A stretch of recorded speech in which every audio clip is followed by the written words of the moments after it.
أما بعد فأعوذ بالله من الشيطان الرجيم بسم الله الرحمن الرحيم ولا تحسبن الذين قتلوا في سبيل الله أمواتا بل أحياء عند ربهم يرزقون وقال النبي صلى الله عليه وسلم الجهاد ماض إلى يوم القيامة أو كما قال عليه السلام یوں بھی عبادت ہوتی ہے ہم یوں ہی عبادت کرتے ہیں، یوں بھی عبادت ہوتی ہے ہم یوں ہی عبادت کرتے ہیں، اسلام کی گلشن کی ہم جان دے کے حفاظت کرتے ہیں، جینے کا ہمیں کوئی شوق نہیں، مرنے کا ہمیں کوئی فکر نہیں، جینے کا ہمیں کوئی شوق نہیں، مرنے کا ہمیں کوئی فکر نہیں، وہ مر کر بھی زندہ رہتے ہیں جو دین کے حفاظت کرتے ہیں۔ محترم قابل قدر اساتذہ کرام، میرے پیارے بزرگوں اور میرے گلشن مصطفیٰ کی جیالو دوستو، السلام علیکم ورحمۃ اللہ وبرکاتہ۔ آج میں آپ حضرات کے سامنے شان صحابہ کی موضوع پر لب کشائی کرنے کی جسارت کرنا چاہتا ہوں۔ سامعین محترم، جب میری نگاہ تاریخ کے اوراق پر پڑتی ہے تو مجھے ہر جگہ شہداء کا خون بہتا ہوا نظر آتا ہے، اور تاریخ اوراق شہداء کا خون سے رنگین اور لبریز نظر آتے ہیں۔ آئیے صحابہ کی شوق شہادت کو دیکھنے سے پہلے صحابہ کی سردار و رہبر کو دیکھتے ہیں۔ امام الانبیاء سرتاج المرسلین کی تمنا کیا ہے؟ کیا اس سرتاج المرسلین کی تمنا میرے مدنی آقا تڑپ کر فرماتے ہیں لوددت انی اقتل فی سبیل اللہ ثم احیا ثم اقتل ثم احیا ثم اقتل ثم احیا ثم اقتل۔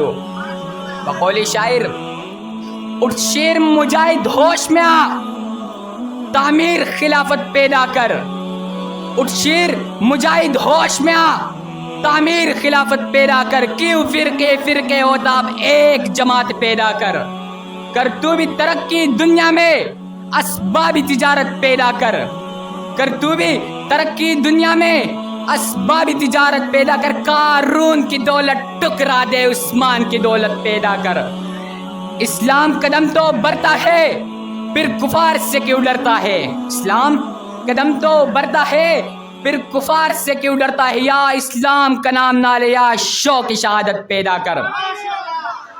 سامعین محترم، صحابہ میں شہادت کے تڑپ تھی، شہادت کا جذبہ تھا۔ اگر صحابہ میں شوق شہادت نہ ہوتا تو بدر میں 14 صحابہ شہید نہ ہوتے، اگر صحابہ میں شوق شہادت نہ ہوتا تو احد میں 70 صحابہ شہید نہ ہوتے، جس میں آپ صلی اللہ علیہ وآلہ وسلم کے چچا حضرت حمزہ کی ٹکڑی کر دی گئی۔ اگر صحابہ میں شوق شہادت نہ ہوتا تو خندق میں 6 صحابہ شہید نہ ہوتے، بئر معنونہ میں 60 صحابہ شہید نہ ہوتے۔ مجھے کہنے دیجئے اگر صحابہ میں شوق شہادت نہ ہوتا تو صدیق اکبر کی دور خلافت میں 28,000 صحابہ اپنی جانوں کی نذرانے پیش نہ کرتے، فاروق اعظم کے دور میں 14,000 صحابہ شہید نہ ہوتے، عثمان غنی کے دور میں 16,000 صحابہ شہید نہ ہوتے۔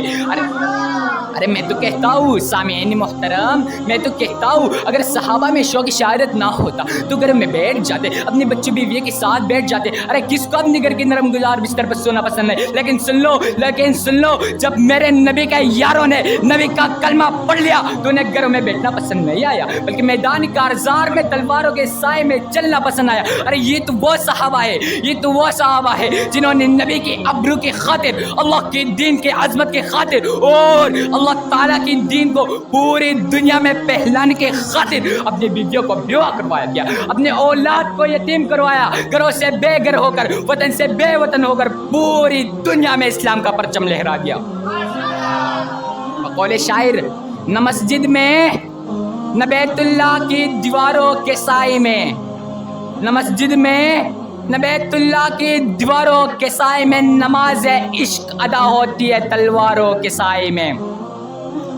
اب آئیے ذرا اس صحابی کی تڑپ کو دیکھتے ہیں جنہوں نے اپنے خون سے تاریخ اسلام کو رنگین پہنائی اور اپنی سرمایہ زندگی سے گلشن اسلام کی آبیاری کی، وہ کون تھا؟ سامعین محترم، وہ کون تھا؟ وہ فاروق اعظم تھے جو یہ دعا کرتے تھے، اللہم ارزقنی شہادۃ فی سبیلک واجعل موتی فی بلد رسولک۔ اگر صحابہ کی شوق شہادت کو دیکھنا ہے تو آئیے ذرا احد کے پہاڑ سے پوچھتے، اے احد ذرا تو بتانا میرے عبداللہ بن حشش تیرے سینے میں کس جذبہ اور شوق سے آیا تھا؟ تو احد کا پہاڑ دیر جواب دیتا ہے، اے رفیق کیا تجھے معلوم نہیں کہ وہ کیا تمنا کرتے ہوئے دعا کر رہے تھے؟ اے اللہ، کل دشمن سے مقابلہ ہے، اے رب کعبہ، کل میرے مقابلے میں ایک بہادر شخص آئے، میں اس پر وار کروں وہ مجھ پر وار کرے، پھر میں اس پر وار کروں وہ مجھ پر وار کرے، یہاں تک میرا ہاتھ ناک کان کاٹ دی جائے، کل تیرے دربار میں حاضری ہو، تو سوال کرے، اے عبداللہ یہ ناک کان کہاں کٹوائے، تو میں جواب دوں، اے اللہ تیری دین کی خاطر، اور تو کہے صدقت یا عبداللہ، صدقت یا عبداللہ۔ یہ گولیاں جیلے ہتکڑیاں میرے راستے کے دیوار نہیں، یہ گولیاں جیلے ہتکڑیاں میرے راستے کے دیوار نہیں، اے شہادت منزل مسلم کی اس موت سے ہمیں انکار نہیں۔ طلباء مظلوم تڑپتے رہے، بے حسب غیرت ہنستے رہے، طلباء مظلوم تڑپتے رہے، بے حسب غیرت ہنستے رہے، جو گولی کی بارش کرتے رہے وہ قوم کے پہرے دار نہیں۔ شاعر کہتا ہے، شہادت ہے مطلوب و مقصود مومن، شہادت ہے مطلوب و مقصود مومن، نہ مال غنیمت نہ قشور کشائی۔ میں اپنی تقریر کا اختتام اس شعر پہ کرنا چاہتا ہوں، ہر سمت مچلتے کرنوں نے افسون شبغم توڑ دیا، ہر سمت مچلتے کرنوں نے افسون شبغم توڑ دیا، اب جاگ اٹھے ہیں دیوانے دنیا کو جگا کر دم لیں گے، ہم ایک خدا کے قائل ہے پندار کا ہر بت توڑیں گے، ہم ایک خدا کے قائل ہے پندار کا ہر بت توڑیں گے، ہم حق کی نشاں ہے دنیا میں باطل کو مٹا کر دم لیں گے، وما علینا الا البلاغ۔